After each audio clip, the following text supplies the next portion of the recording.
열왕기상 18장의 말씀을 통해서 타락한 시대를 향한 엘리야의 영적 전쟁 2, 지난 시간에 1번을 했고 오늘은 2번 말씀을 함께 보도록 하겠습니다.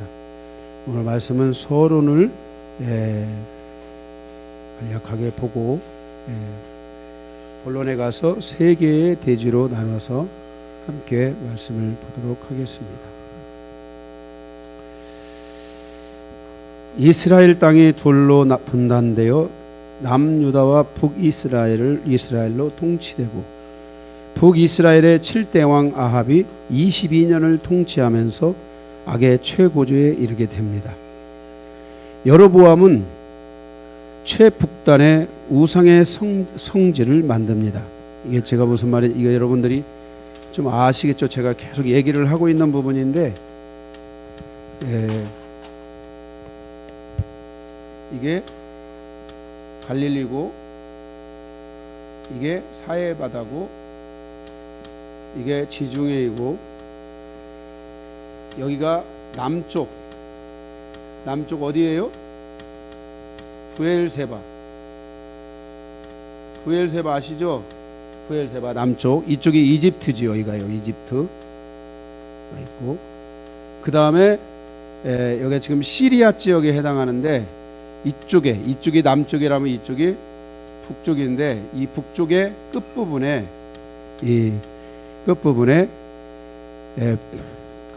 이쪽에 이렇게 해서 남유다가 있고 북이스라엘이 다스리는 거예요. 이럴 때 이 북이스라엘의 맨 끝쪽에 이 위쪽에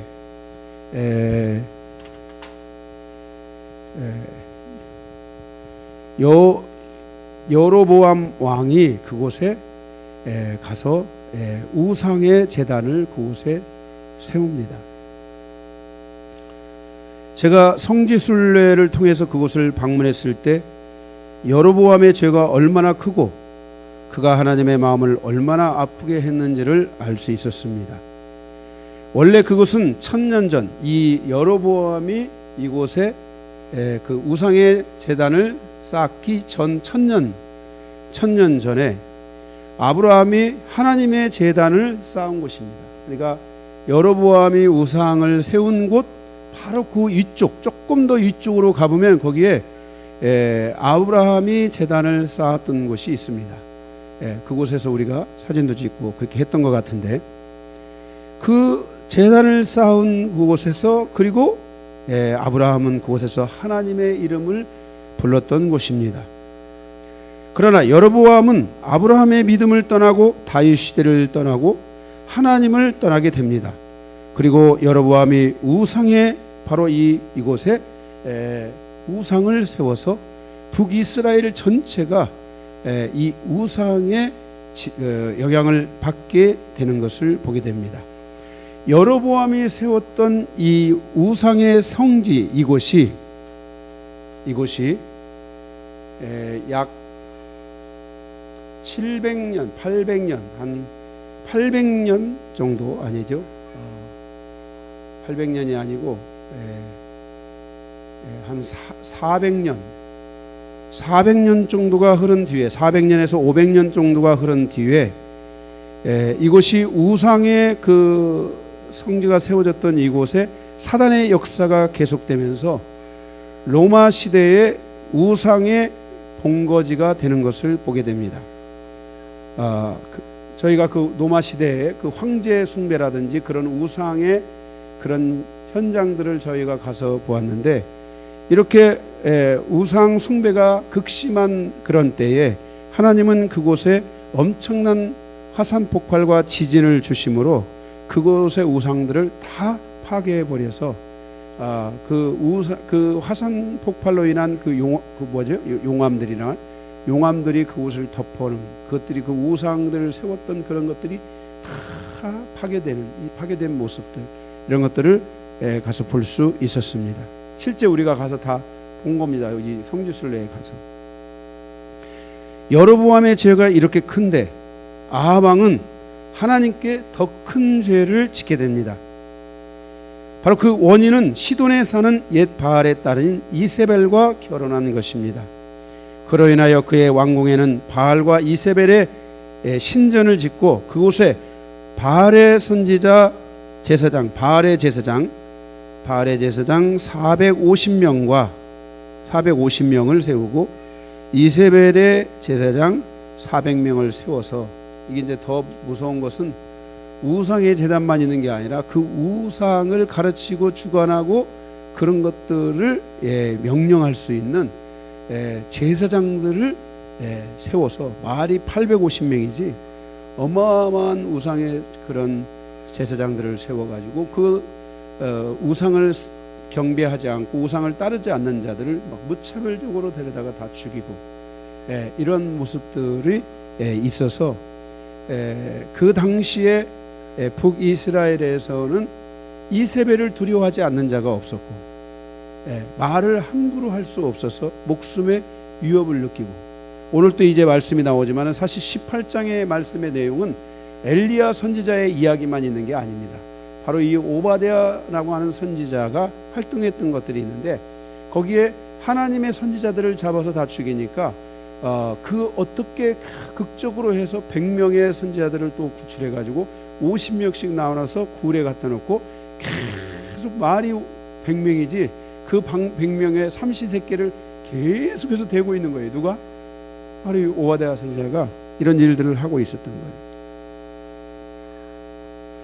아방의 이러한 일들을 보고 두려워하여, 그 왕을 두려워하여 선뜻 아무도 나서지 못하는 때에 무명의 선지자 엘리야가 혜성과 같이 등장하여 영적 전쟁을 선포하고 사탄과 그의 추종 세력들과의 싸움을 시작하는 것을 보게 됩니다. 엘리야의 선포는 하나님께 대한 믿음에서 나오는 의의 분노였습니다. 그의 영적 전쟁은 믿음의 선포에서부터 시작되었습니다. 엘리야는 하나님께서 엘리야에게 너는 가서 이렇게 하라는 명령이 있어서 한 것이 아닙니다. 엘리야는 자기가 믿는 하나님께 대한 아방의 악함을 더 이상 볼 수가 없어 하나님께 기도하고 하나님께서 이루어 주실 것을 믿음으로 확신하고 믿음의 선포를 한 것입니다.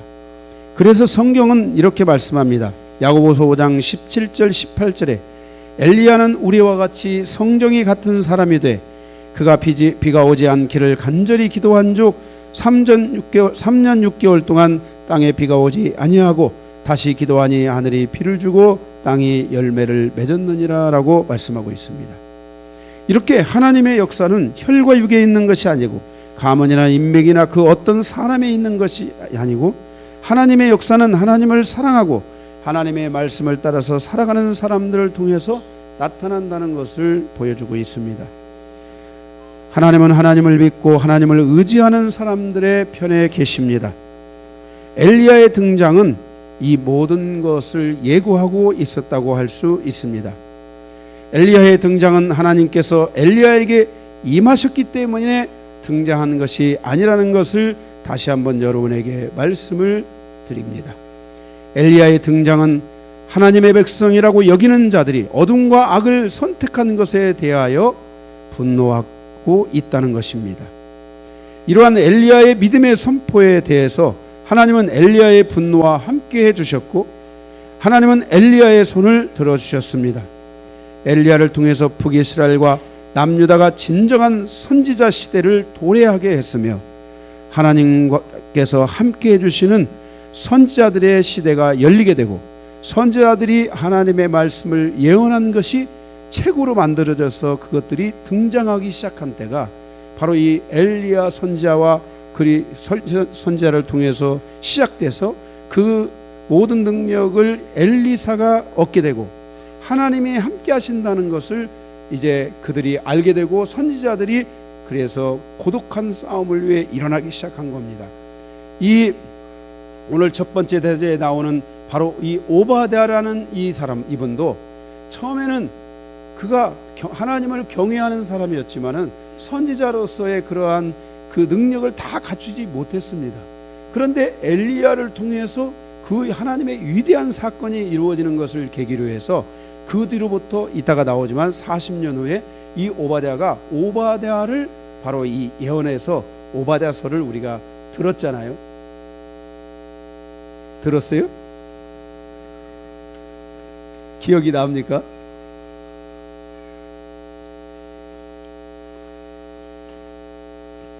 여러분들이 오바댜 잘 모르시는 분들은 우리 교회에서 강해한 게 있으니까 여러분들이 오바댜를 찾아서 한번 들어보시기 바랍니다. 바로 이러한 역할을 이루는 것, 이런 역할에 바로 그 서막을 연 것이 바로 이 엘리야 선지자의 영적 전쟁에 대한 것입니다. 엘리야 선지자는 영적 전쟁에서 크게 승리함으로 결국은 이제 뭐예요? 사단이 함부로 할 수 없는, 이스라엘을 함부로 건들 수 없는 그 은혜가 열리게 되었다는 것입니다. 자, 그러면 오늘 본론을 통해서 주시는 내용 세 가지를 함께 보겠습니다. 첫 번째, 큰 1번, 오바댜 선지자 사역을 통한 교훈입니다. 1절에서 14절까지 있는 말씀입니다.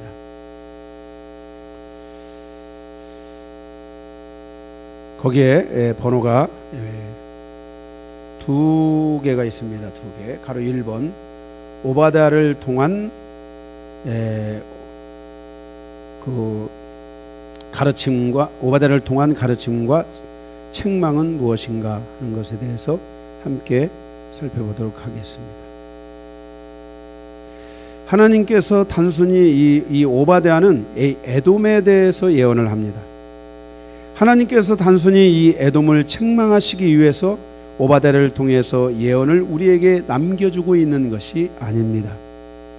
바로 이 오바댜가 살고 있었던 이 시대는 바로 그 아합 왕이 있었던 시대였고, 엘리야, 오늘 18장에 나오는 바로 이 엘리야 선지자가 영적 전쟁을 선포하는 시대의 중심에 있었던 분이 바로 이 오바댜 선지자입니다.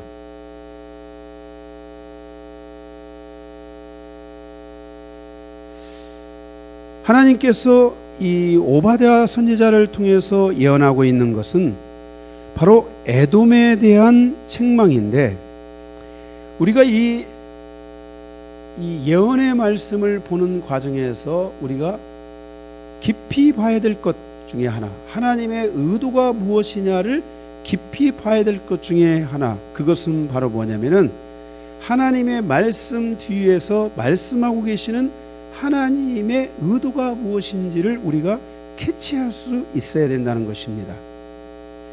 모든 성경은 그 성경이 기록된 원인, 즉 하나님의 의도가 있다는 것을 알아야 합니다. 그 하나님의 의도를 우리가 알지 못하면 마치 하나님은 이 사람을 맹목적으로 싫어해서 이 사람을 향하여 하나님이 공격하는 것처럼 보여줄 수 있다는 것입니다. 마치 그렇게 되면은 하나님께서 야곱을 사랑하시고 에돔을 미워하셨기 때문에 그 미움이 계속 연장돼 가지고 하나님이 이 에돔을 깐죽깐죽 건드리는 식으로 우리가 오해하고 또한 그렇게 잘못 판단할 수 있게 된다는 것입니다.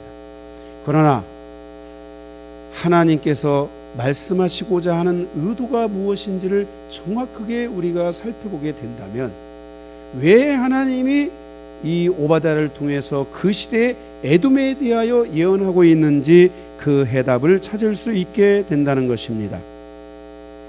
하나님은 오바댜 선지자를 보내셔서 에돔의 죄를 책망하고 있습니다. 하나님의 진정한 의도는 무엇인가 생각해 봐야 합니다. 오바댜가 예언하는 시대는 열왕기하 1장에서 10장까지를 배경으로 하고 있습니다. 보통 에돔은 이스라엘을, 에돔이 어딘지 아시죠? 에돔은 이쪽에 있는, 이쪽, 여기가 암몬, 모압, 여기가 에돔이죠. 지금의 사우디아라비아가 있는 쪽, 이쪽이 에돔 땅에 해당하는 겁니다.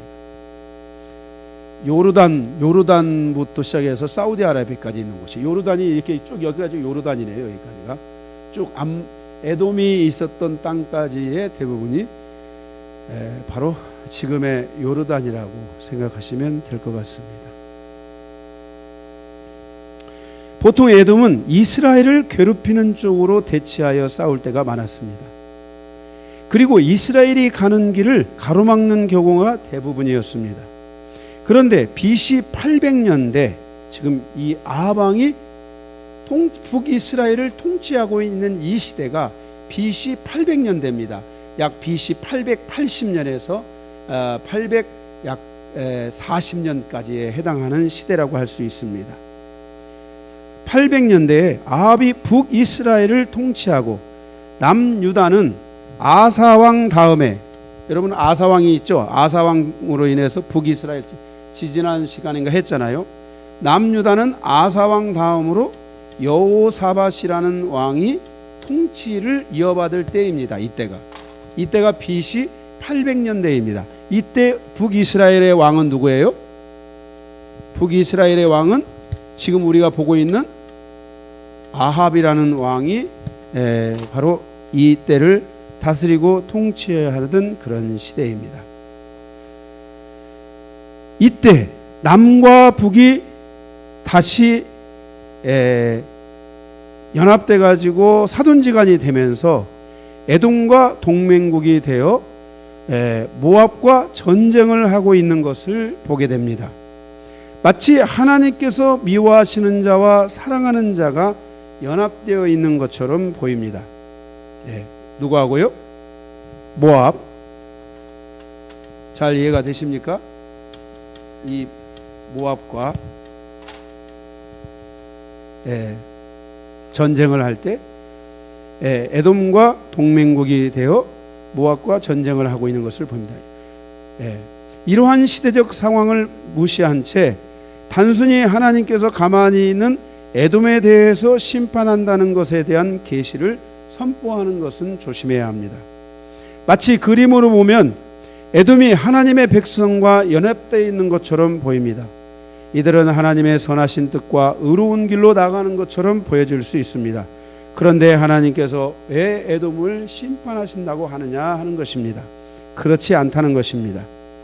그 당시 상황을 자세히 보면 에돔은 결코 하나님의 뜻을 이루는 삶으로 연합되어 있는 것이 아니라 어둠의 세력과 연합되어져 있다는 것을 우리는 알아야 합니다.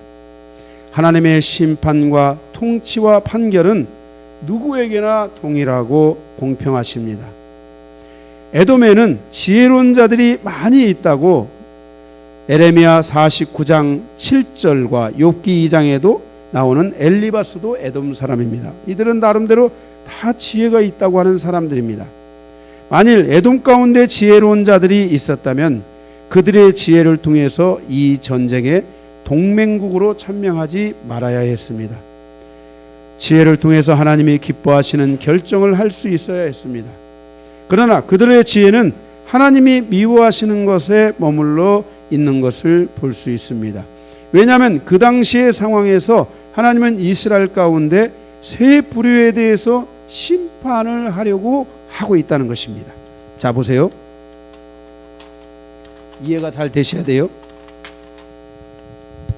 지금 하나님은 이 가운데서 이들이 마치 잘 먹고 잘 사는 것 같지만 이 안에는 지금 이 특별히 북이스라엘 안에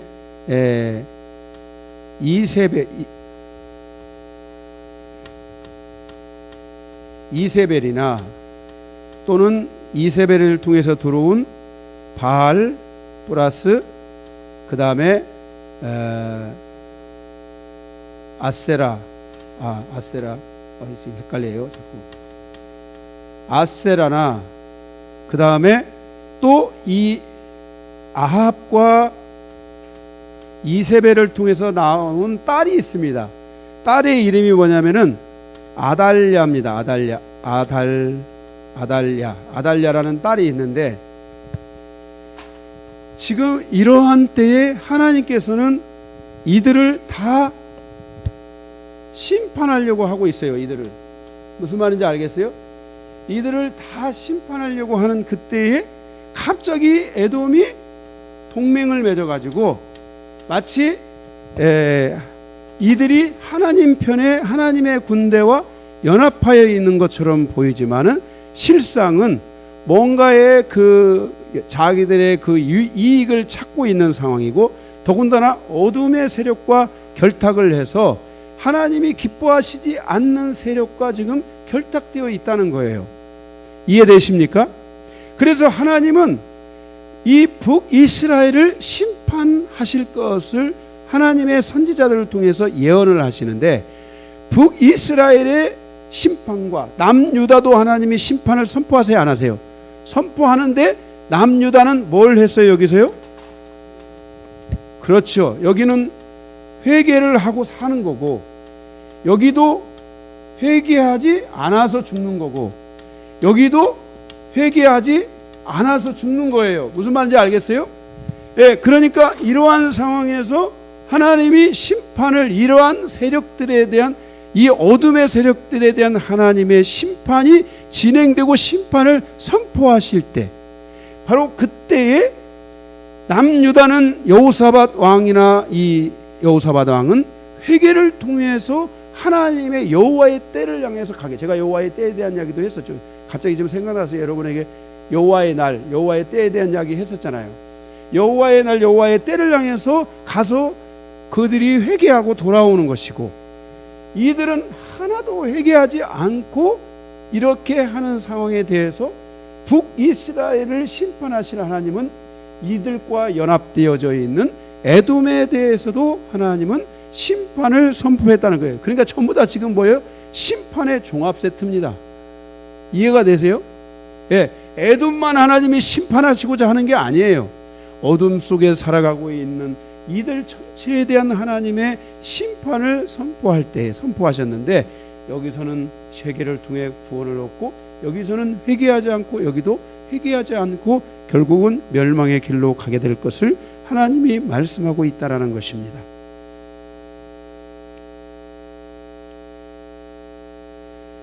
하나님의 심판과 통치와 판결은 누구에게나 동일하고 공평하기 때문에 하나님께서 이스라엘의 세 부류를 심판하시는 것 같이 에돔에 대해서도 심판하셔야 했다는 것을 말씀하고 있습니다.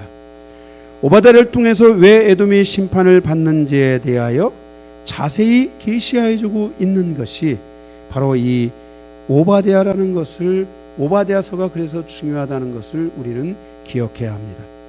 하나님은 에돔에 대한 오바댜의 계시를 통해서 에돔은 이겨도 이긴 자가 아니라 결국 이들이 가게 될 길이 하나님이 미워하시고 하나님을 대적하고 하나님의 심판받는 길로 이들이 가게 될 것을 말씀하고 있다는 것입니다. 바로 에돔과 함께 하나님의 심판을 받아야 될 이스라엘의 세 부류, 아까 말씀을 드린 것처럼 첫째가 바로 이 아합 왕과 그의 아들, 그 다음에 둘째가 이세벨, 그리고 셋째가 아합 왕과 이세벨의 딸 아달랴가 바로 하나님의 심판의 대상이 되었다는 것을 우리는 기억해야 됩니다.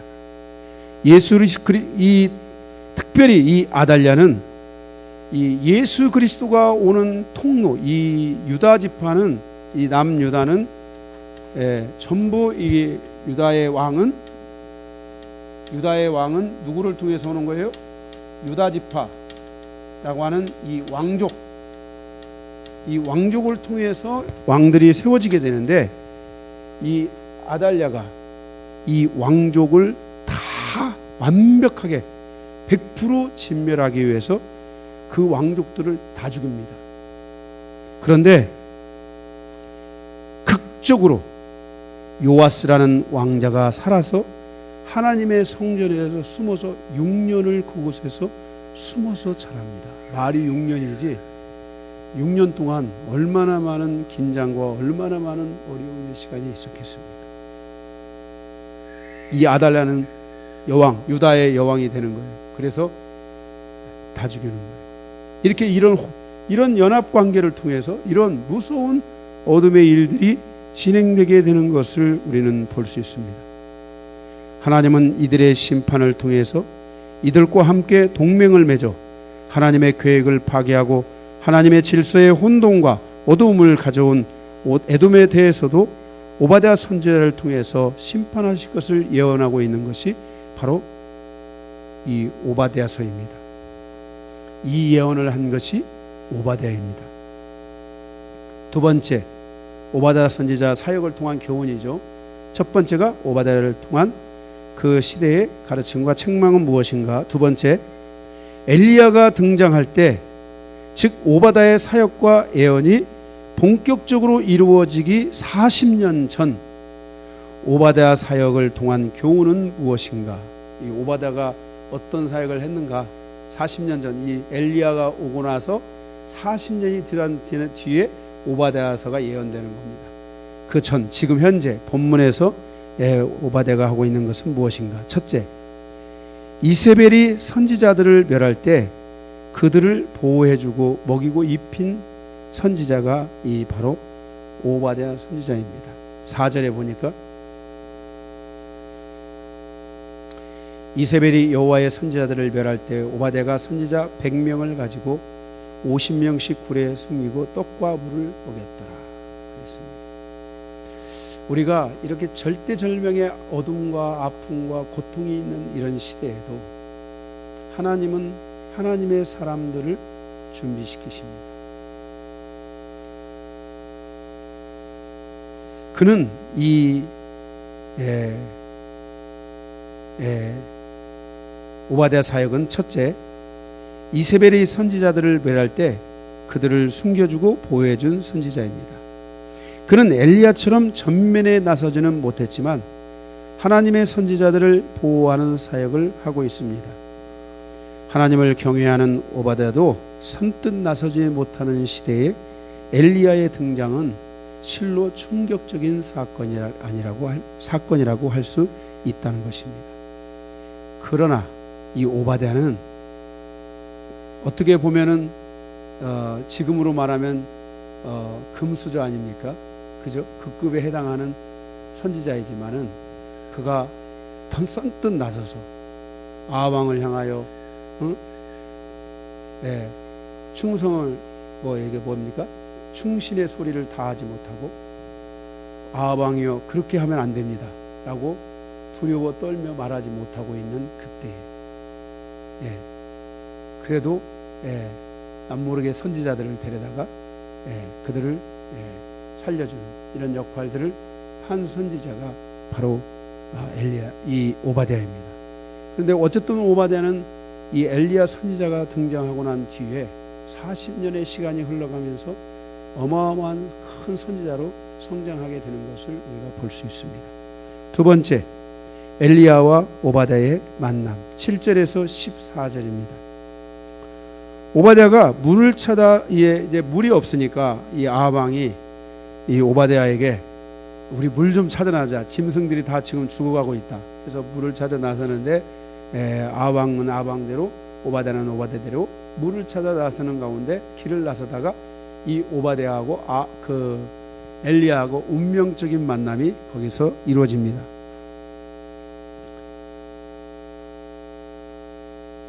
7절에 만나죠. 8절에 보면은 그가 대답하되 내 주에게 말하기를 엘리야가 여기 있다라. 이 내 주라는 것은 여기 아합왕입니다. 아합왕에게 말하기를 엘리야가 여기 있다 말하라는 겁니다. 드디어 엘리야가 전면전에 등장하기 시작합니다. 9절에 보면은 이 아합왕에 대한 두려움 속에 있는 그는 내가 무슨 엘리야여 내가 당신에게 무슨 범죄를 저었기에 나를 아합의 손에 넘겨 죽이려 하시나이까. 지금 오바댜가 떨고 있어요. 갑자기 그죠? 왜 떨었을까? 10절에 당신의 하나님 여호와께서 살아계심을 두고 맹세하노니 내 주께서 사람을 보내어 당신을 찾지 아니한 족속이나 나라가 없는데. 그게 무슨 말이냐면은 그동안 이 아합왕이 이 이스라엘 전역을 다니면서 누구를 지금 잡으려고 했어요? 엘리야를 잡으려고 했던 거예요. 그래서 수도 없이 많은 사람들. 그래서 하나님이 제가 지난 시간에 그랬죠. 엘리야가 영적 전쟁을 선포하고 목숨의 위기가 왔을 때 하나님이 지금 엘리야를 뭐 해주신 거예요? 보호하시고 살펴주신 거예요. 그래서 만약에 여기서 엘리야가 어느 지역에 있다 그러면은 그 사람들은 다 죽는 거야. 왜? 니들이 엘리야를 보호해주고 지금 나타났다. 이렇게 하시려 하나이까? 라는 거예요.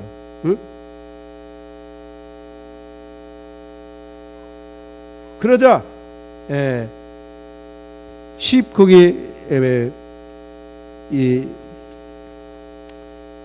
11절에서 12절에 보면,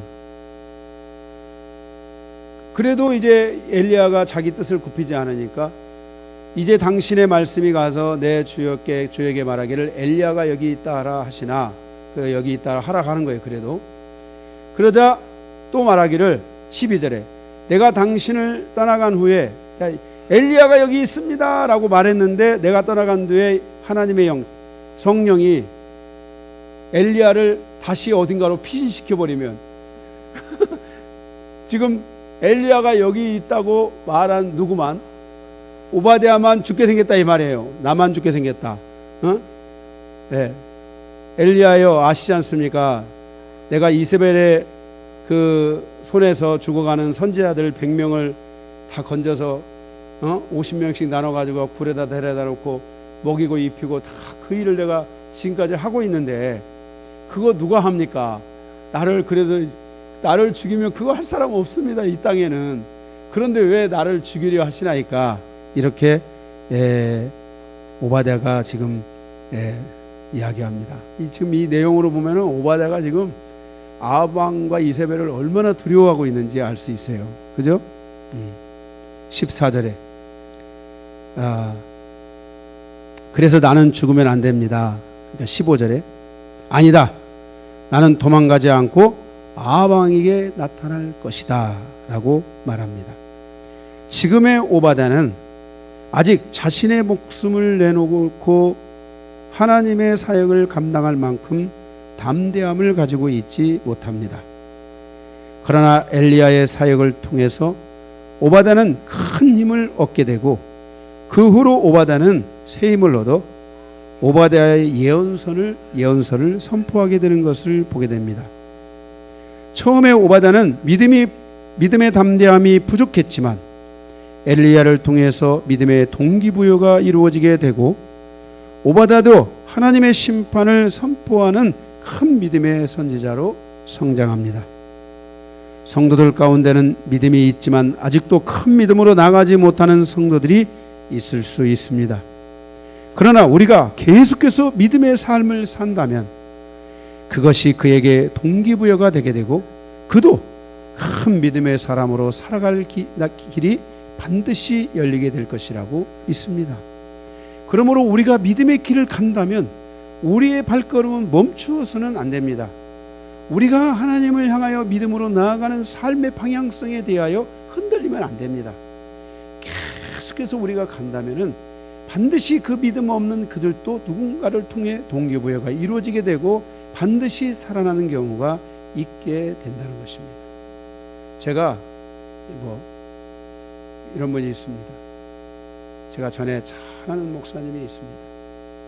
그 어머님이 신앙생활을 하게 됐는데 자기 아들이 목회자가 됐으면 좋겠다고 생각을 했습니다. 그래서 계속 전도도 하고 이야기도 하고 그랬는데도 이 아들이 전혀 반응하지 않고 세상으로 가고 자기 길로 가고 그랬던 것입니다. 그런데도 이 어머니가 그 아들을 하나님께 올려드리고 그 믿음이 약해지지 않고 계속해서 하나님을 붙들며 하나님을 의지하며 아들을 위해 기도하게 됐는데, 어느 날 때가 되니까 하나님께서 이 어머니의 기도, 이 모친의 기도를 들으시고 이 아들이 하나님 앞에 두 손을 들고 나와서 목회자로 다시 헌신하여 하나님의 큰 일을 감당하는 주의 종이 되었다는 제가 아는 그러한 목회자가 있었습니다. 우리가 무엇이든지 믿음으로 살아가는 사람들은 계속해서 믿음의 길을 가야 됩니다. 그런다면은 언젠가 그것이 누군가에게 동기부여가 되고 힘이 돼서 그 믿음을 바라보는 이들에게 큰 그 믿음의 역사를 가져다 줄 줄로 믿습니다. 할렐루야. 우리 여기 교회 권사님도, 우리 예신 권사님도 그 가정사를 보면은 사건 사고가 수도 없이 참 많지 않습니까?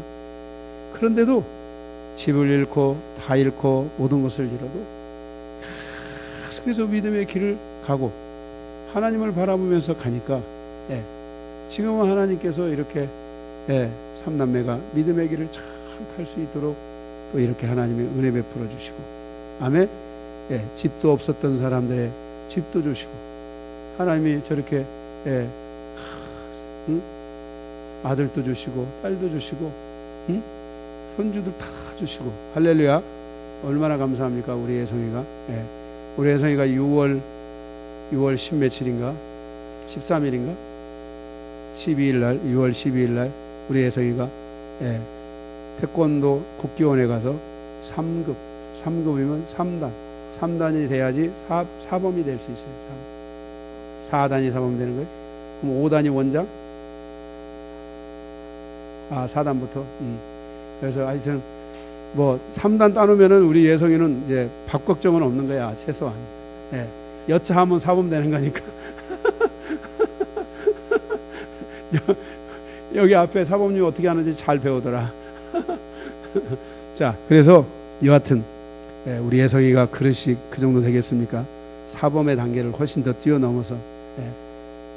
그런데 어쨌든 이렇게 하나님께서 믿음의 길을 버리지 않고 계속 가니까, 아마 어머니가 거기서 하나님이 뭐냐 하고 막 상처 선택하고 막 그랬으면 우리 저기 또 그 걸걸한 또 그 아들이 있잖아요.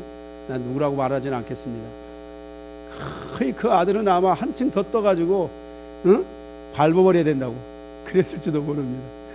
그런데 그 어머니가 그 믿음 생활을 잘하니까 그 아들도 저렇게 정말 그 믿음을 가지고 그 어려운 가정 상황에서도 주님을 바라보며 걸어가고 있잖아요.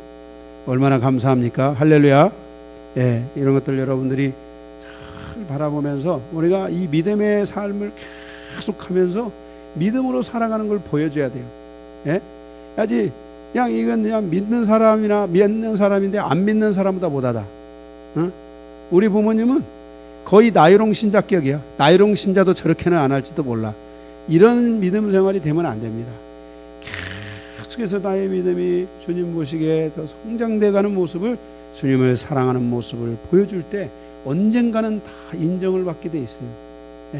자, 여러분들이 믿음 생활 잘 하시기를 주님의 이름으로 축복합니다.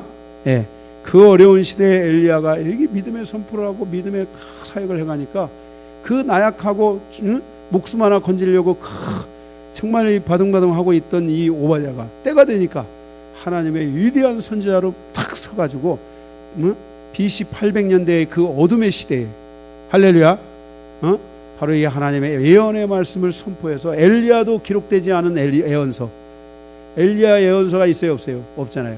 그런데 이 오바댜의 예언서가 남겨진 거예요.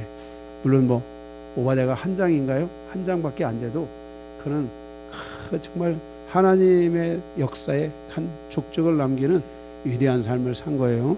할렐루야.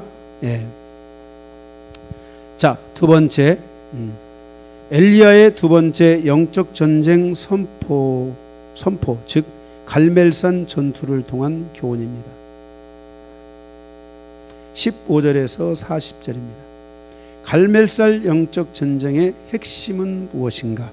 사실 우리가 이 영적 전쟁의 내용은 너무나 갈멜산 전투는 다 아는 이야기입니다. 정말 아마 교회 10년 다녔으면은 제가 볼 때 그래도 10번 이상은 들었을 거예요. 워낙 유명한 선지자고, 그죠? 능력이 대단했기 때문에 뭐 10번을 뭐 다 들었을 거예요.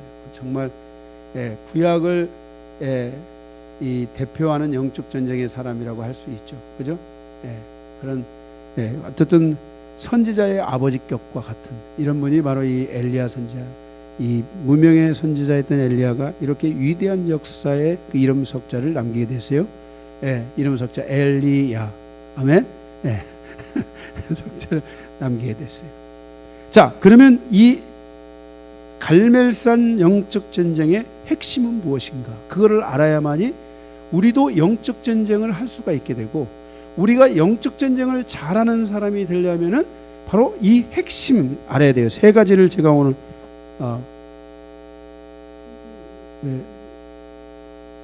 두 가지네.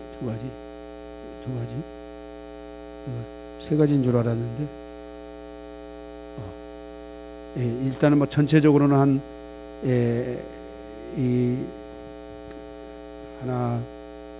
전체적으로는 5가지고 크게 2가지예요. 소제목으로. 갈멜산 영적 전쟁의 핵심은 무엇인가? 가로 1번. 첫째, 하나님의 의와 하나님의 나라를 선포하는 거예요.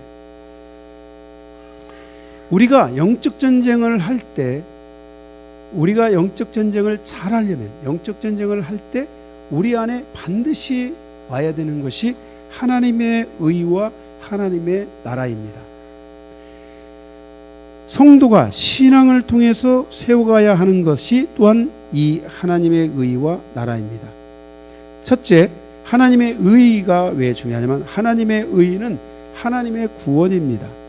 하나님의 의는 하나님의 자녀가 되고 하나님의 백성이 되는 것을 의미합니다. 이것은 하나님과 나와의 존재적 관계를 만드는 것입니다. 자, 보세요. 우리가 영적 전쟁을 하는데 내가 하나님의 자녀가 아닌데 영적 전쟁을 할 수 있어요?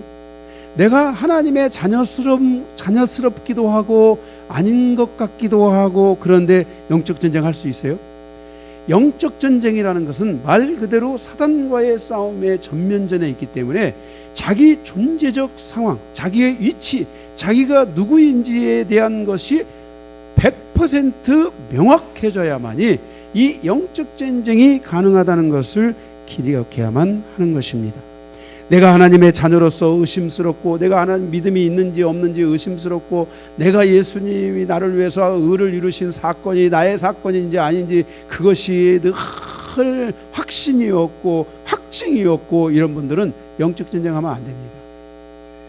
내가 뭔가 조금만 해도 두려움이 다 찾아오고, 내가 조금만 뭐 해도 막 불신의 공격들이 막 확 받고, 불신앙의 공격들이 확 들어오고, 이런 분들은 영적 전쟁하면 안 됩니다. 지금 이런 분들은 거의 백발배중 딱 깨지게 돼 있어요. 공격 딱 받게 돼 있어요.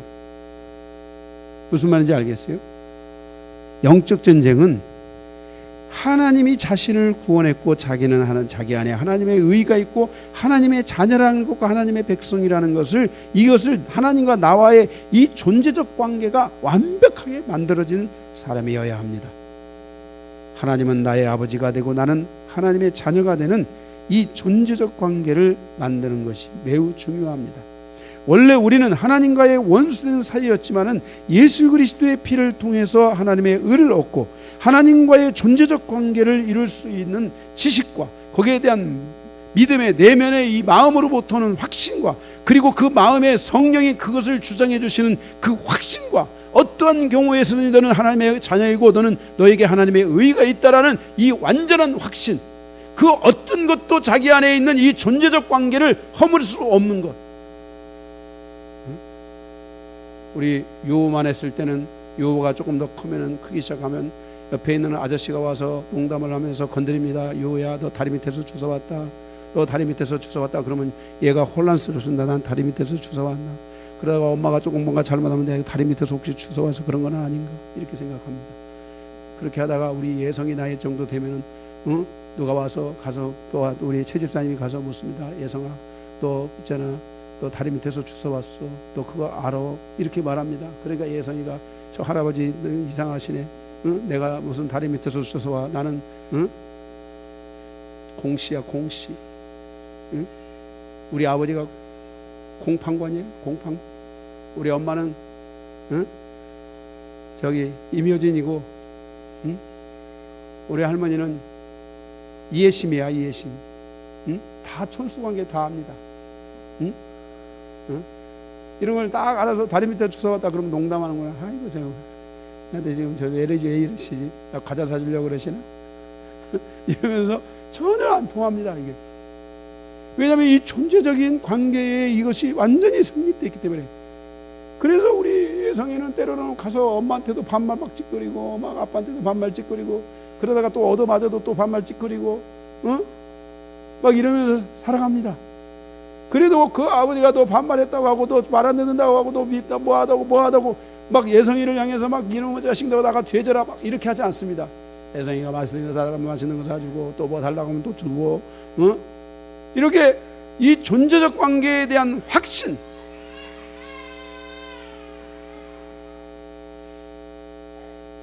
쏘리 예, 할아버지. 그래서 이런 확신이 굉장히 중요한 겁니다. 이런 확신이, 이런 확신이. 예. 그러니까 이런 확신이 있기 때문에, 예? 자기 아버지보다도 키가 작은 사람에 대해서 막 자기 아버지를 막 최고인 것처럼 생각하는. 아이고. 요즘 우리 유호가 많이 컸어요. 제가 할아버지다 하고 가면은요, 유호가 싹 오면서 발을 막 떱니다. 이렇게 좋다는 거예요. 예. 아, 진짜 벌써 저렇게 커가지고 할아버지를 다 알아보고, 예, 벌써 이 존재적 관계가 지금 이루어지고 있어요. 이렇게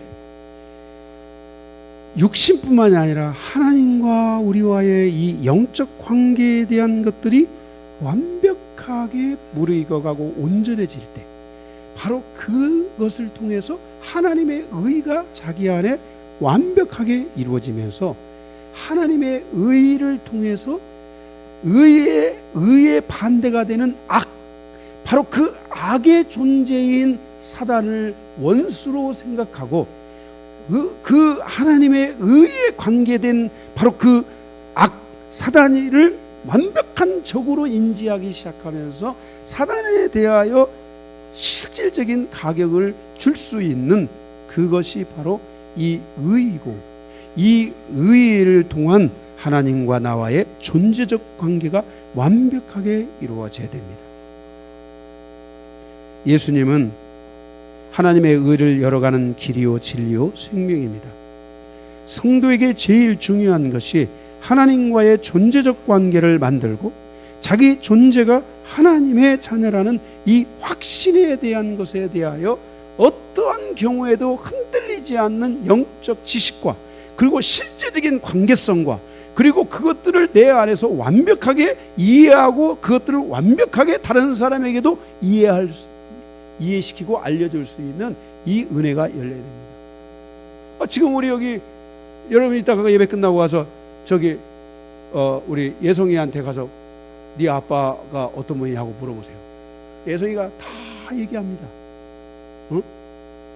우리 아빠는 가끔 나를 때릴 때도 있지만 그래도 맛있는 것도 다 사줍니다. 다 얘기합니다. 아빠는 무섭지만 그래도 우리 아빠가 최고입니다. 다 얘기해 줍니다. 못할 게 하나도 없습니다. 이렇게 하나님의 의가 그 안에 장착된 사람, 이 의를 통한 하나님과의 존재적 관계가 형성된 사람은 하나님이 누구인지를 얘기하기 시작한다는 거예요. 여러분에게 이러한 이 의가 반드시 이루어져야 됩니다. 둘째는 하나님의 나라입니다. 하나님의 나라는 확장이며 회복이며 축복입니다. 성도는 자기 안에 하나님의 나라가 이루어짐으로 축복의 사람이 되어야 하고, 가정에 하나님의 나라가 임해야 하고, 내가 가는 곳에서 나를 중심으로 한 하나님의 나라가 이루어져야 됩니다. 사실 작은 움직이지만 이번에 우리 김찬 입사도 지금 민수 지금 제대도 하고 이래저래 해서 지금 가서 지금 그 가는 길에 복음을 전하러 갔는데 이 하나님의 나라에 대한 확장입니다. 의미에서 왜? 응? 그 안에서 그 가서 그 자기 안에 하나님의 나라가 오고 하나님의 나라를 이해하고 깨달으면서 그것이 얼마나 중요한지를 알기 때문에 믿지도 않고 받아들일지도 모르는 그 부모님을 생각하며 이 복음을 들고 가는 거예요. 이게 바로 하나님의 나라의 확장이며 회복이며 축복인 것입니다. 하나님의 나라는 나를 중심으로 내 안에서도 확장되고 축복이 돼야 되지만은, 하나님의 나라는 나를 통해 가정의 축복이 와야 되고 하나님의 그 모든 은혜가 회복이 그 가정 안에 올 수 있도록 계속해서 갈 수 있어야 되고, 더 나아가서 그것이 우리의 삶의 현장에까지 이르러 갈 수 있는 확장과 축복이 계속해서 이루어져야 됩니다. 엘리야는 이 부분을 완성한 선지자입니다. 그러니까 딱 그런 겁니다. 백성들을 다 모아놓고 내가 믿는 하나님이 진짜 하나님이지, 바알과 이세벨을 믿는 하나님이 진짜 하나님인지 오늘 여기서 사생결단을 내자. 내가 믿는 하나님이 응답하지 않으면 내가 죽는 것이고, 너희가 믿는 그 바알이 응답하지 않으면 너희는 지금 다 죽어야 된다. 그래서 목숨을 내놓고 하는 이 영적 전쟁에 850명의 우상의 제사장들이 거기서 다 죽습니다. 목을 쳐서 죽습니다. 실질적으로. 이게 하나님의 나라의 확장인 것입니다. 여러분, 우리 안에서 이 하나님의 나라가 임해야 되고, 이 하나님의 나라가 임한 사람이 영적 전쟁을 할 수 있고, 자기 가족을 구원할 수 있고, 자기 가족을 치유할 수 있고, 자기 가족에 하나님의 놀라운 축복을 가져다 줄 수 있고, 축복의 문과 길을 열어줄 수 있게 되고, 여러분, 부모가 자식에게 축복의 길을 열어줘야 됩니다. 뭐 돈을, 물질을, 재산을 남겨주는 게 아닙니다. 여러분 알아서 하십시오. 재산 남겨주는 거. 그러나 진정으로 여러분들이 타협하고 진정으로 여러분들이 반드시 가져가야 될 것 중에 하나는, 여러분 자녀의 진정한 영적인 길, 여러분 자녀가 가야 될 그 길에 하나님의 축복을 열어줄 수 있는 이러한 믿음의 부모가 되어야 됩니다. 이것은 매우 중요한 것입니다. 하나님의 나라의 확장이 이루어져. 이것을 완성한 선지자가 엘리야예요. 그래서 엘리야의 이 갈멜산 전투를 통해 이스라엘에 다시 한번, 이 왕들이 문제가 돼서 그렇지 아합왕은 그대로도 변화가 안 되잖아요.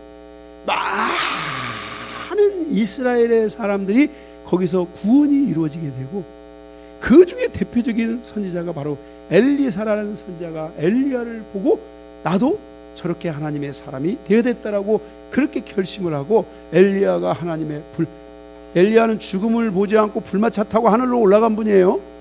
불마차를 타고 가는데 그 타이밍을 알아가지고 엘리사가 쫓아가가지고 그 엘리야의 능력에 갑절을 이어받는 이 기름 부으심의 은혜, 할렐루야.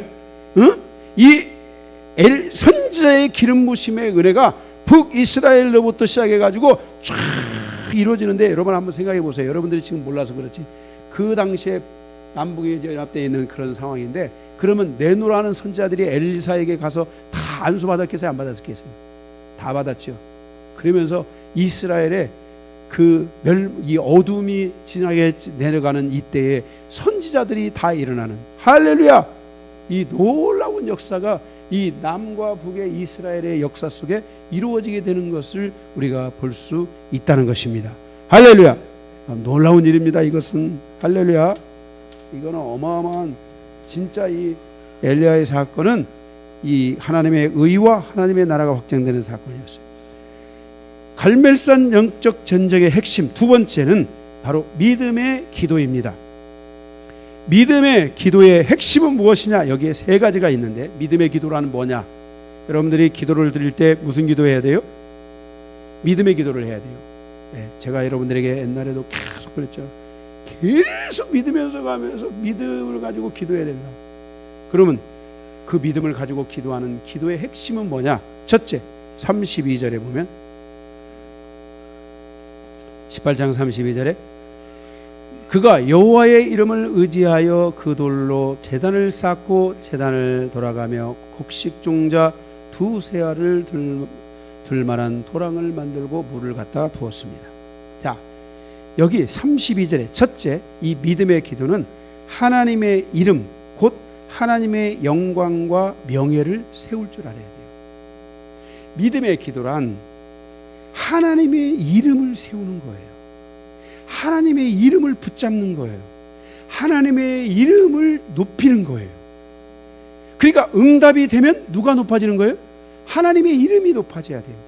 응답 후에 내가 기분 좋고, 응답 후에 나만 좋아, 응답 후에 내 자녀만 좋아, 응답 후에 내가 기도 응답받은 그 상황만 좋아, 이게 아니에요. 진정한 믿음의 기도의 핵심은 뭐냐면은 바로 응답과 함께 하나님의 이름이 세워지고, 그곳에 하나님의 이름이 세워질 때 그곳에 하나님의 영광이 임하는 거예요. 자, 믿음의 기도에는 하나님의 영광이 임한다, 이거예요. 그러니까 뭐냐면 하나님의 영광이 임하면, 자 보세요. 죽어가는데 하나님의 영광이 임하면 살아날까요? 안 살아날까요?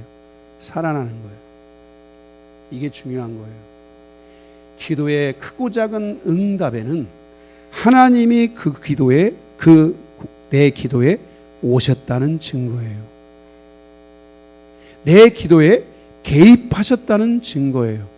그래서 우리는 그 기도의 응답과 함께 영광을 취하는 자가 아니라 영광을 하나님께로 돌려야 되고, 그 영광을 돌림으로 말미암아 또 뭐예요?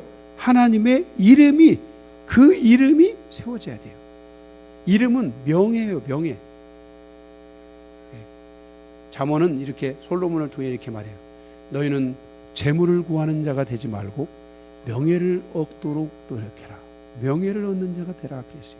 이것은 그 이름, 다시 말해서 영광이 있는 자가 되라 이 말이에요. 영광이. 영광이 임하면 재물은 그냥 따라오는 거예요. 그런데 그 재물만 따라오는 사람들은, 쫓아가는 사람들은 영광을, 이 명예를 잃어버릴 수 있어요. 여러분, 명예를 잃어버리면 안 돼요. 하나님의 자녀, 신앙이라는 게 뭡니까? 명예지. 세상의 것이에요? 아니란 말이에요. 그런데 하나님의 자녀라는 이 명예를 여러분들이 얼마나 위대한 가치가 있는지를 볼 줄 알아야 돼요. 그래서 성경은 뭐예요? 그 위대한 이름, 그 명예를 얻기 위해서 재물을 다 팔아서 보석 하나를 사는 거야. 보석 하나. 재산을, 밭을 다 팔아서 그 진주 하나를 사는 거야. 이게 하나님의 나라라고 말씀하고 있어요. 제가 이 구약 강해하다가 좀 지루할 만 하면은, 제가 지금 재밌는 대목이 자꾸 나와가지고 그러는데, 지루할 만 하면은 지금 그 씨 비유 있잖아요. 천국 비유. 제가 그거 강해하고 가려고 제가 지금 하나님 감동을 주셔서 좀 준비하고 있는데, 그거 3번인가 4번인가 하고 그 다음에 다시 또 들어가려고, 지루할 것 같아서 그러고 있는데, 여러분들의 삶이 이렇게 하나님의 이 이름을 가질 줄 알아야 돼요.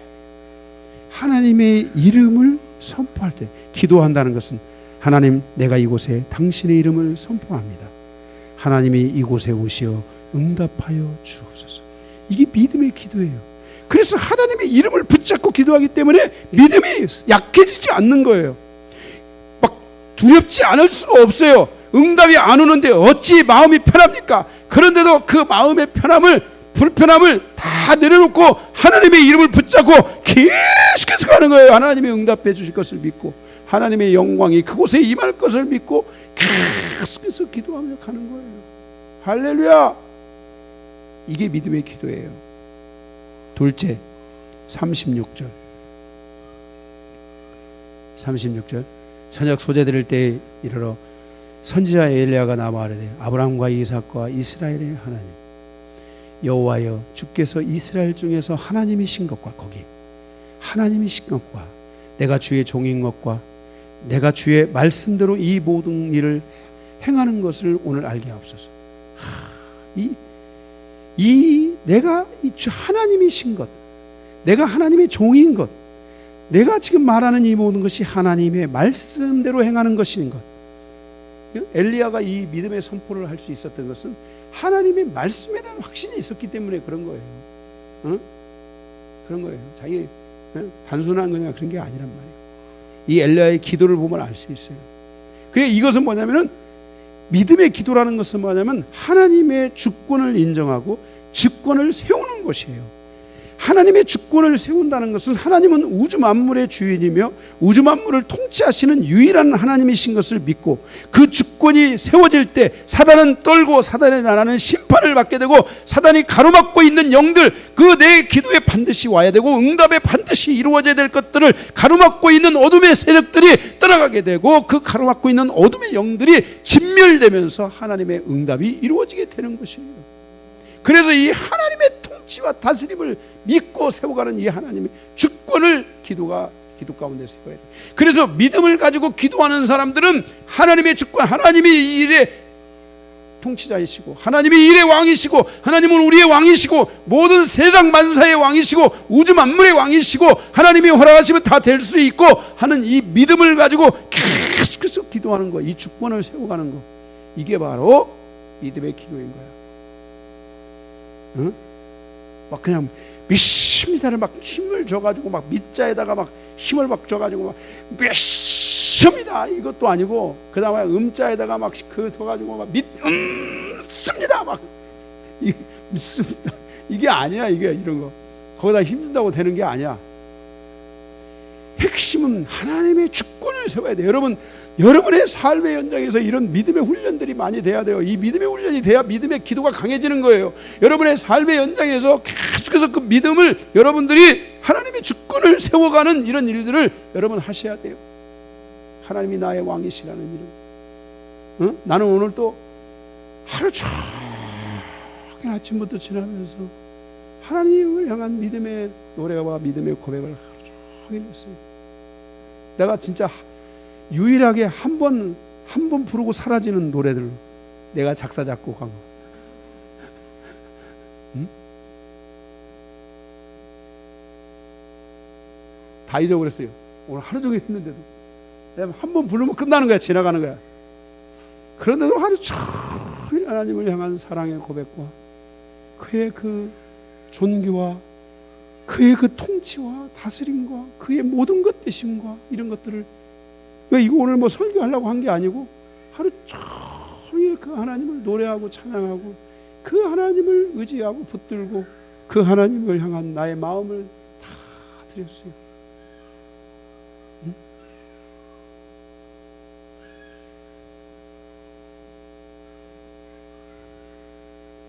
주님 없이는 살 수가 없고,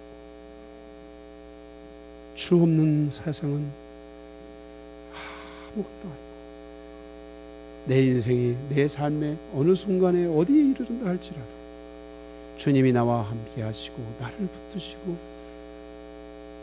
하나님이 함께 하실 것을 믿으며 가는 이 믿음의 고백을 계속 할 줄 알아요. 이런 훈련을 많이 해요. 응? 할렐루야. 여러분, 그래야지 믿음의 기도가 강해져요. 예, 믿음의 기도가 강해져요. 마지막 세 번째, 마지막 여기 그러니까 뭐예요? 2번에 3번 셋째, 37절에 40. 믿음의 기도는 하나님의 심판의 불이며 회개의 불을 가져온다는 걸 알아야 돼요. 믿음의 기도는요, 여러분들이 믿음의 기도를 할 때 영적 전쟁을 하면서도 기도해야 돼요. 불필요하고 공격해 오는 것들이 있으면요, 그거를 다 태우고 그거를 진멸하고 그거를 파쇄하고 이런 믿음의 기도를 하고, 여러분, 저도 제가 믿음의 기도를 쭉 해서 어떤 기도를 하면 막 공격들 들어올 때 막 그 공격을 막 치면서 기도합니다. 시아라바라바라 가스에스 시아라바라바라바라 사사스바 오라스카이라데 시아라바라 이사이아라 수카이아라던데 마스 시아라바라 플라사라카사세세세 마라스카스. 예, 괜찮네. 막 하면서 막 믿음에 막 선포를 하고 막 그냥 싸우면서 막 뚫고 막 전진해 가면서 막 하나님을 의지하면서 하고 이런 거. 그래서 여러분들 이 믿음의 기도가 강해지려면은 이 불이 강해져야 되고 이 하나님의 불을 의지하는 이 의지가 있어야 돼요, 여러분. 응? 하나님의 불을 의지하는 이 하나님의 불은 심판의 불이며 회개의 불이에요. 그래서 이것들이 뭐예요? 가져올 때 그 불은 소멸할 것들을 소멸해 버리고 그 어둠들을 소멸하고 죄악을 소멸하고 마귀의 역사를 소멸하고 모든 추종 세력들을 소멸하 다 이런 것들을 소멸하고, 그래서 성도는 계속 불로 가야 돼요. 더구나 나가서 필요한 거, 응답에 필요한 어떤 회개와 응답에 필요한 마음의 고백들이 필요하다면 이 불은 가서 그 사람의 심령을 깨뜨려서 회개를 하게 하는 거예요.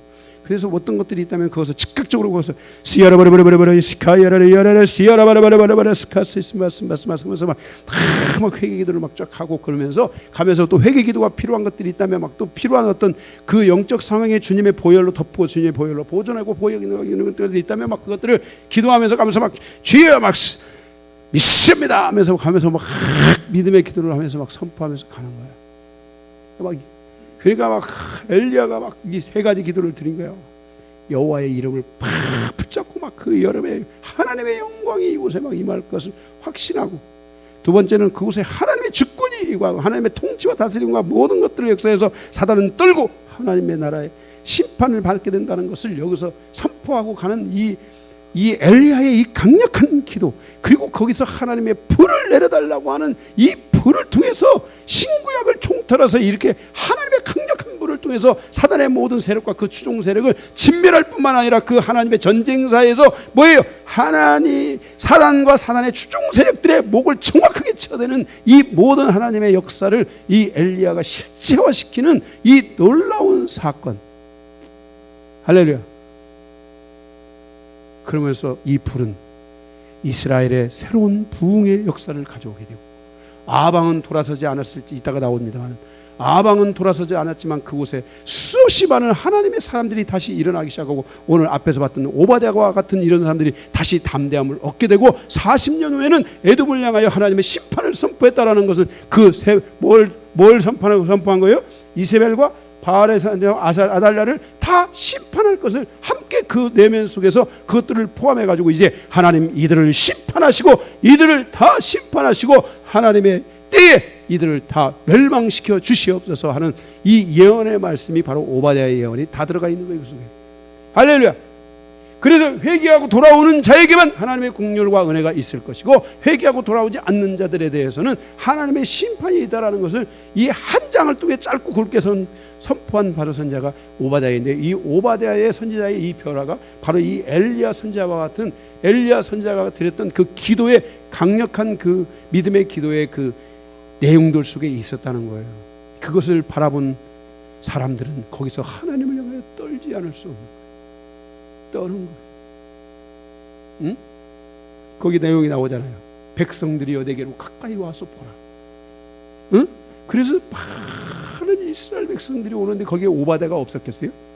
아방이 있는데 모아놓고 거기서 막 그 하나님의 이름과 하나님의 축복과 함께 막 하나님의 강력한 불이 막 내려와서 막 거기서 그 전쟁을 막 치러대는데, 거기서 모든 사람들은 다 막 녹는 거야. 그거를 본 사람들은 하나님을 떠날 수가 없어.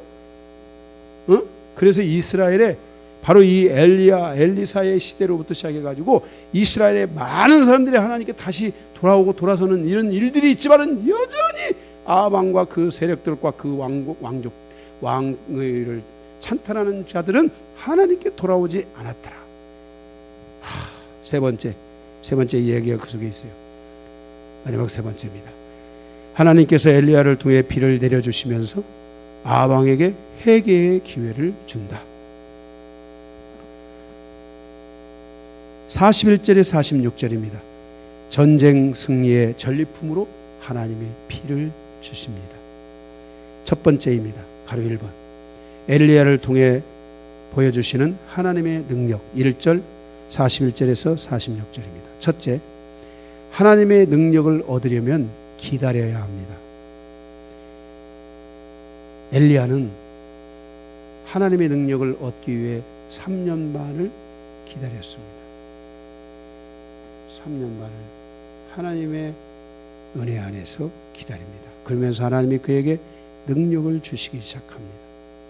우리가 가뭄을 위한 선택은 나의 선택이지만 다시 비가 오는 것은 하나님의 선택입니다. 그래서 하나님의 응답을 위해서 기다리는 훈련을 할 줄 알아야 됩니다. 많은 분들이 하나님의 응답을 잘 못 받는 이유는 기다림이 부족해서입니다. 하나님의 때에 적정한 시간을 향하여 기다리며 하나님의 은혜를 놓지 않고 가야 됩니다. 기다리는 동안 우리의 믿음은 식어가는 것이 아니라 더욱 뜨거워져야 합니다. 기다리는 동안 우리의 확신은 약해지는 것이 아니라 더욱 강해져야 합니다. 기다리는 동안 우리의 믿음은 흔들리는 것이 아니라 더 견고해져 가야 합니다. 그래서 하나님의 응답을 위해 기다리는 훈련을 해야 하고, 기다리는 훈련을 통해 우리는 더 강한 자로 서게 될 때, 그 강한 자들에게, 강하여지는 자들에게 하나님의 능력이 함께한다는 것을 기억해야 합니다. 기도란 무엇인가? 하나님의 뜻을 나타내는 것이고 하나님의 뜻이 나타나는 것을 보는 것입니다. 하나님은 그것을 기도하는 사람들을 통해 나타나게 하시는데, 그것을 보는 것은 하나님의 영광을 보는 것이고 하나님의 능력을 보는 것이라고 할 수 있습니다. 우리가 인내하지 않으면 하나님의 영광을 볼 수 없고, 인내하지 않으면 하나님의 능력을 볼 수 없다는 것을 기억합니다. 성도의 삶에 기도가 중요한 것은 기도하는 시간이 아니라 하나님의 영광을 보는 것이기 때문에 기도가 중요한 것입니다. 만약 여러분들이 기도하고 있다면 그 기도의 시간은 여러분에게 매우 중요한 것인데, 그것은 기도 자체가 중요한 것이 아니라 나의 기도 속에 나타나실 하나님의 영광이 너무나 소중한 것이기 때문에 기도가 우리의 삶에 중요한 것입니다. 셋째, 46절에 엘리야에게 하나님께서 특별한 능력을 주신 것은 극히 개인적인 것입니다. 거기 46절에 여호와의 능력이 엘리야에게 임함에 그가 허리를 동이고 이스라엘로 들어가는 곳까지 아합 앞에 달려가더라. 이거 무슨 축지법 같은 거예요. 지금 이거 뭐냐면은 아합 왕이 말을 타고 가죠. 마차를 타고 가잖아요. 그런데 엘리야가 뛰어서 가는데 마차를 앞서가지고 쭉쭉쭉쭉쭉쭉 하고 있는 거예요. 비를 맞기 전에.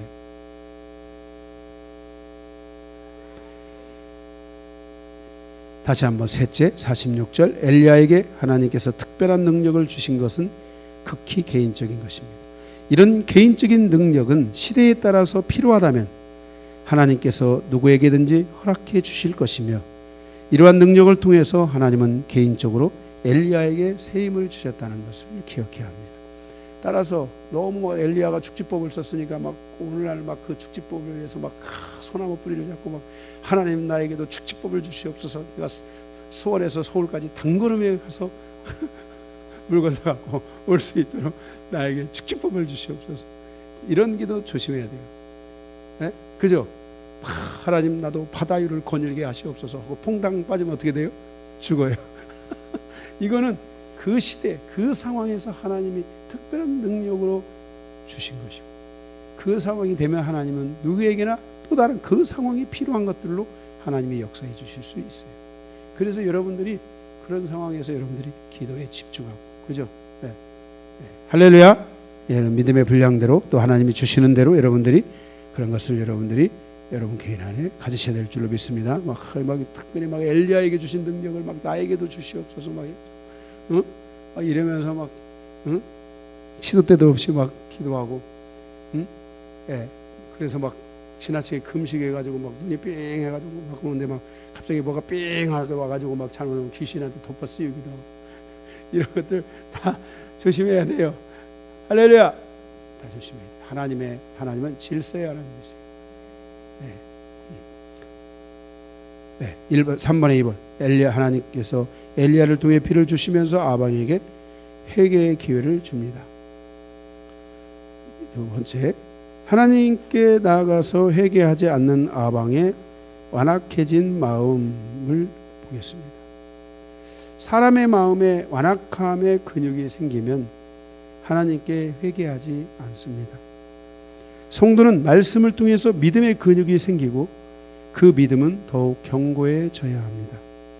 반대로 세상을 중심으로 또는 자기 힘으로 살아가는 사람은 마음에 완악함의 근육이 생기고 그들은 자신이 지은 죄에 대하여 회개하지 않고 자신을 지키기 위해 방어막을 만듭니다. 그래서 바로는 10개의 재앙을 다 맞이하고 10개의 재앙을 통해서도 그는 결코 하나님께 회개하지 않았다라고 로마서 9장에 말씀하고 있습니다. 누구든지 자신의 마음에 온유함과 부드러움을 통해서 선한 근육이 생겨야 하지 완악함의 근육이 생기면 안 된다는 것을 기억해야 합니다. 만일 우리 안에 완악함의 근육이 있다면 오늘 이 말씀에 의지하여 회개함으로 마음을 온유하고 부드럽게 만들어 가셔야 할 줄로 믿습니다. 완악함은 잘못하면 악의 방향성으로 흘러갈 수 있고, 완악하면 잘못하면 회개할 수 없게 되고, 완악하면 하나님의 뜻을 알고도 그 뜻을 내가 소홀히 할 수 있다는 것을 기억해야 합니다. 그러면서 성도는 완악해지는 자가 아니라 마음이 부드럽고 온유한 자가 되어야 되고, 마음의 그 온유함에 그 부드러움의 근육이 생겨져서 어떤 일이든지 옥토와 같이 수용하고 어떤 일이든지 그것을 받아들이고 그것을 받아들여 악으로 선으로 악을 이기고 악을 선으로 바꿀 줄 아는 이런 은혜들이 열려야 됩니다. 여러분의 인생사에 얼마나 많은 악이 존재하고 얼마나 많은 어려움들이 많습니까? 그리스도인이란 무엇입니까? 그 악을 선으로 바꿀 줄 알아야 됩니다. 제가 별로 좋아하지 않는 말이지만 결국은 선으로 악을 다스린다는 것은 무엇입니까? 우리가 우리의 삶에 긍정적인 삶을 살아감으로써 부정적인 것들을 긍정으로 바꾸고, 우리의 삶에 있어서 또 긍정적인 것을 통해 부정적인 것을 바꾸고, 부정적인 것을, 내 삶에 부정적인 것이 올지라도 그것을 선으로 풀어낼 줄 아는 지혜, 이것을 저는 좋아하지 않습니다. 믿음으로, 제가 믿음이라는 말을 쓰죠. 믿음이 아닌 것, 불의한 것들을 믿음으로 풀어가고, 믿음을 통해서 불의하지 않은 것들을 믿음의 삶으로 갈 수 있도록 이끌어가는 것, 이런 것들이 하나님이 주신 질서 안에 어떻게 적용하고 어떻게 내 삶에 풀어가야 될지를 여러분들이 아는 것은 여러분의 지식에 있는 것이 아니고, 그것을 풀어가는 능력이 여러분의 지식에 있는 것이 아니고, 그것을 풀어가는 능력이 여러분의 지식에 있는 것이 아니고, 여러분의 판단에 있는 것이 아니고, 여러분의 심령의 부드러움에 있다는 것을, 여러분의 심령의 온유함에 있다는 것을 기억해야 합니다. 온유함의 근육이 만들어지고 그 부드러움의 근육이 여러분의 마음에 만들어질 때만이, 그것을 만들어가는 자만이 그것을 여러분들이 올바르게 대처하고, 여러분들이 올바르게 판단하고, 여러분들이 이기는 자의 삶을 살아가는 삶을 살 수 있다는 것을 반드시 기억하시기 바랍니다.